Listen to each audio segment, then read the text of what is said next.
Aja klitik aja kluthuk. Iki Pak Nardi ini. Pak Ganong. Wong kula niku nggih. udakara nggih sampun kaping setunggal menika. Pinanggih. Pinanggih. Sundal Pak Nardi monggo Pak. Pak, lho Pak, kula niku niki ngeten. Nggih. Mugi-mugi Wis pokok sukses selalu lah. sehat selalu. Nggih. Nyekel mic bener kersa. Aduh, anu botol, nyekel botol nggih.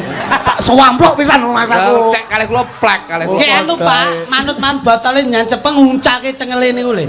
Ora cetha ya. Pak Nardi, matur sembah nuwun.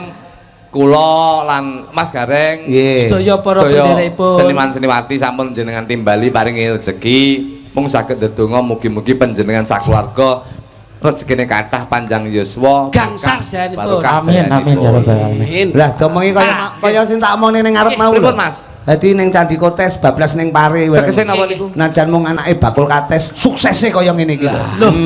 Wong iki tan kena kinaya ngapa nyatanipun Pak. Kates ki senajan tanggane ning dhuwur tetep gandul. He ngono. Kula bapak ini biarpun sukses, biarpun punya apa menika kebahagiaan, kelebihan, tapi tetep gandul, tetep nyawang sing ning ngesor. Kaya awake dhewe ngeten iki. Iya, nyatane bengi ya wayangan. Piyayi nek Wibawa ngeten iki, mboten kersa napa ngendikan. Menika diwakilni kagem jubir.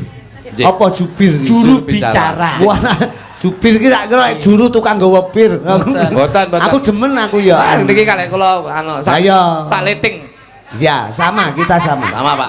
Tapi Pak, wonten dawuh saking Pak Nggih, kula minangka wakil saking Pak Sunardi. Nggih. Saking Pak. Gunging matur suwun kang mboten umpami dumateng Mas Jogludu iki Mas Jogludu.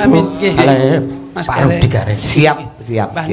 Mbak bilih ngaturi wara-wara ing benjang dalu. Sesuk bengi ya wayangan. Masih wonten reruncening adicara utawi menapa pagelaran ringgit. Ingkang asta sinten Pak? Pak Cahyo Guntat. Nggih. Menika namung saran kemawon Pak Nardi Ganong. Menawi walina tibane lak telu. Nggih to. Wali iki lak tibane telu. Manten yen ra ana waline ya ora iso telu ra dadi. Mula yen wayangan yen ora digenepi telu niku ora entuk syafaate Kanjeng Nabi. Sing telu orkes somben. Lah orkese kudu tetep wayangan. Wong aduh kowe iki rumasaku. Ping telu niku apa? Nanggap wayang ki ping 15 enek penjara. Lho kuwi 15 lak ya dek ingi sing kuwi dalang sing kesuwur nganti tekane dalang sing kleseh lemah. Panggung ki engko nek nganti ora digenepi ping telu eman-eman rugi Pak Nardi. Sing rugi dudu Pak Nardi sing rugi awake dhewe kok. Masaku. Nggih, dawuh saking Pak sinten? Pak Nardi menika karemenan lagune kula mangertosi menika nggih menika Sidorondo Pak. Yen mula siramu wis tak aturi niku ta Pak. Lah dereng. Sing tresno kok urung wis ngene lho Pak Nardi. Lah nyapa kok Sidorondo? Nyapa? Sampeyan pirsa Pak Nardi gagah bidaksa. Terus nene saben duwe duit gelar ya budaya. Neno. Mula aku tak dongakne panjang yuswa. Neno. Muga-muga ditambahi mesti tak tampa. Potongane. Ayo tak golek-golekne to. Wong bengi iki wis lunas. Mas, lunas kono. Aku rene iki nyaur utang kok ya. Lanawan mau aku ya munyer kaya. Mas. Apa? Mas Kluthuk. Dalem. Sakjane Pak Nardi ki mbiyen langgananku lho, Mas. Halah. Cuma aku meneng ae. Kowe iki kepeliti. Langgananmu tukang son lho asline. Ora. Nggih, mriko dawuh Pak Sidorondo. Nggih. Ingkang dono swanten sinten Pak Jenengan Pak Nardi. Ingkang Oh, dipun wakilaken. Oh, ngaten. Ha niki ngeten. Niki lak sampun dipun bentuk dengan undang-undang berkesenian. Nggih. Dados yen sinten ingkang nanggap kok munggah panggung niku enten dua undang-undang. Apa kuwi? Yen gak iso nyanyi kudu ninggali. Ora Pak iki golek ngeten lho Bos. Tegese ninggali donga. Nah, itu lho. Ninggali donga muga-muga suksese Pak Nardi bisa ditulodo karo seniman-seniman. Sukses ilmune niku digetok tularke ngoten nggih. Pak Nardi lah ngoten nggih Pak Nardi nggih. Jaya Mulya. Kowe wong enek tronton enek gandengan liwat tulisane Jaya Mulya iki lho Pak Ganong. Wah, niki bar kula krungu bar tuku loro neh tronton. Masa? Nggih.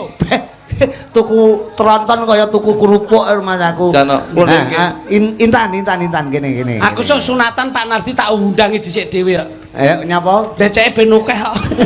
Kowe iki menika.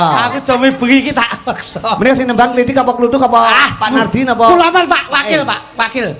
Nggih. Wakil ki biasane nek kongkonan bisaroe mesti enek. Nggih. Jadi kan bekso nggih Pak, jukit nggih Pak. Joget teng mriki ya Pak, kali Jenengan? kritik kluthuk nggih.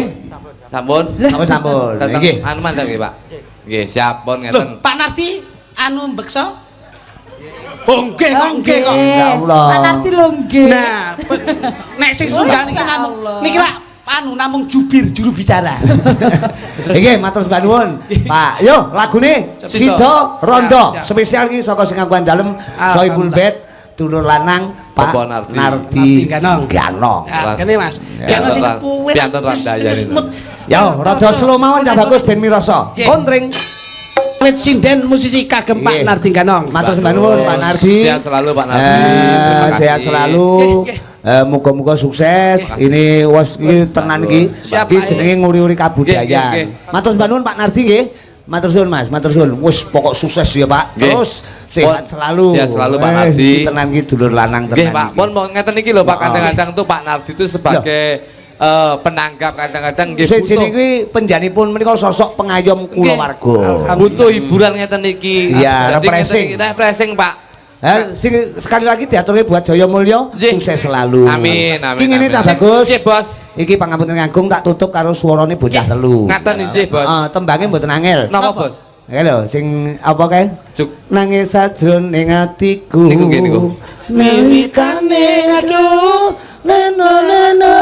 Lho ya. Ganjel tok, ganjel. Siji loro telu papat lima enem pitu wolu ndali. Ana Krisnia, ana Ika manggon ing tengah, sing pinggir lor ya kuwi Dede ya. Tublak tutak ya. Nggih, Bos. Jibaku tidak lupa ya ki Pak Nardi sukses Betul. selalu Siap, Pak amin. Ganong. Amin. Juga untuk usahane tebu gandengan Nggih. lancar selalu. Lan Jaya ugi- lan mulya. Lan ugi ibuipun Bapak Nardi. Nggih, makasih. Makasih, sehat selalu, Mak. Nggih. Panjang yuswa, mugi-mugi Amin. tetep awet momong anak putu. Mangke ulang tahunipun Keng Ibu. Heeh. Mengeti yuswanipun. Heeh. Nggih syukuran malih. Oh ngeten amin. Muga-muga berkah selalu. Amin, amin, amin. Tublak tutak. Nggih. Langsung tembange. Yo. Terima kasih matur sembah nuwun. Mas Kritik, Mas Luduk. Perkara tetembangan digoleki wektu ingkang prayoga Nggih. kegojekan menika Nggih. Gembel Kamardikan Jambaku ning Kediri. Nggih. Tetep golek TP Menjes. Siap. Ya ki muga-muga Pak Sunardi tansah diparingi sukses. Sukses, amin. Nah, Pun saged donga, Mas. Nggih, nggih. Menapa ingkang saged kula badhe kula aturaken menika badhe dipun aturaken Mas Jokritik. Oh ngatur padha ae. Nggih. Namung derek-derek tambah sekedhik donga mugi-mugi papan panggenan ingkang sampun kapundhut Nggih menika. ing pinjang sageta manfaat migunani tumrapipun sedaya umat Lan ing kulawarga. samangke keluarga ingkang kebaing kaberkahan. Mugi-mugi panjangkahipun Bapak Nardi Ganong Sarimbit sakeluarga agungipun tansah dipun tebihaken rubedonir ing sambikala cinaketna rahayu wilujeng widodo. Nggih, manggih jaya Mulya.